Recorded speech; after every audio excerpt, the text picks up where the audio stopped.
നടനും പ്രൊഡക്ഷൻ മാനേജരുമായ കണ്ണൻ പട്ടാമ്പി അന്തരിച്ചു. പട്ടാമ്പി ഞാങ്ങേട്ടിരിയിലെ വീട്ടിൽ വെച്ചായിരുന്നു അന്ത്യം. വൃക്ക സംബന്ധമായ അസുഖത്തെ തുടർന്ന് ഏറെ നാളായി ചികിത്സയിലായിരുന്നു. അഭിലാഷ് രാധാകൃഷ്ണൻ വിവരങ്ങൾ പങ്കുവെക്കും. അഭിലാഷ് സിനിമാ രംഗത്ത് സജീവമായിരുന്ന ആളാണ്. കുറേ സിനിമകളിൽ അദ്ദേഹത്തിൻ്റെ പ്രധാനപ്പെട്ട കഥാപാത്രങ്ങളൊക്കെ ഉണ്ടായിരുന്നു. എന്താണ് സംഭവിച്ചത്? രഞ്ജിത്ത്, ഇന്നലെ രാത്രിയാണ് ഇത്തരത്തിൽ 11:41 കൂടിയിട്ടാണ് കണ്ണൻ പട്ടാമ്പി അന്തരിക്കുന്നത്. മേജർ രവിയുടെ സഹോദരനാണ്. നിരവധി സിനിമകളിൽ അഭിനയിച്ചിട്ടുണ്ട്. മാത്രമല്ല പ്രൊഡക്ഷൻ കൺട്രോളറും പ്രൊഡക്ഷൻ എക്സിക്യൂട്ടീവും ഒക്കെ ആയി പ്രവർത്തിച്ചിരുന്ന ആളാണ് കണ്ണൻ പട്ടാമ്പി.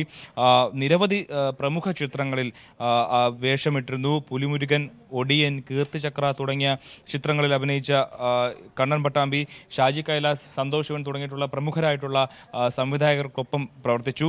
പ്രൊഡക്ഷൻ കൺട്രോളറായിട്ടും പ്രൊഡക്ഷൻ എക്സിക്യൂട്ടീവുമായി പ്രവർത്തിച്ചിരുന്ന ആളാണ്. കുറച്ച് നാളുകളായി ചികിത്സയിലായിരുന്നു.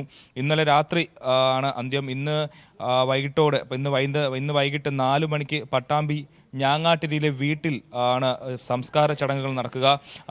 ഇതുമായി ബന്ധപ്പെട്ട് മേജർ രവി തന്നെ അറിയിപ്പ് നൽകിയിട്ടുണ്ട്. പ്രിയ സഹോദരൻ പ്രൊഡക്ഷൻ സെക്രട്ടറി ആയിട്ടുള്ള കണ്ണൻ പട്ടാമ്പി അന്തരിച്ചിരിക്കുന്നു. ഇന്നലെ രാത്രി 11:41 അന്തരിച്ചതെന്ന് മേജർ രവി തന്നെ കുറിപ്പിൽ ജനങ്ങളെ അറിയിച്ചിരിക്കുകയാണ്. വലിയ സങ്കടം, മേജർ രവിയെ സംബന്ധിച്ച് വലിയ സങ്കടം ഉള്ള വാർത്തയാണ്. സഹോദരനാണ് മരിച്ചത്. നിരവധി സിനിമകളിൽ വേഷമിട്ട ആളാണ് കണ്ണൻ പട്ടാമ്പി. നമുക്കെല്ലാവർക്കും ആളെ കാണുമ്പോൾ തന്നെ മനസ്സിലാകുന്ന ഒരു നടനായിരുന്നു.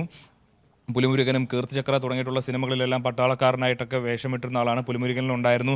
അതുപോലെ നിരവധി സിനിമകളിൽ, ഒരുപാട് സിനിമകളിൽ ശ്രദ്ധേയമായ വേഷം കൈകാര്യം ചെയ്തിരുന്ന നടനായിരുന്നു കണ്ണൻ പട്ടാമ്പി. അദ്ദേഹം ഇന്നലെ രാത്രി 11:41 അന്തരിക്കുന്നത്. വൃക്ക സംബന്ധമായ രോഗങ്ങളാൽ ചികിത്സയിൽ തുടരുന്ന ആൾ കൂടിയായിരുന്നു കണ്ണൻ പട്ടാമ്പി.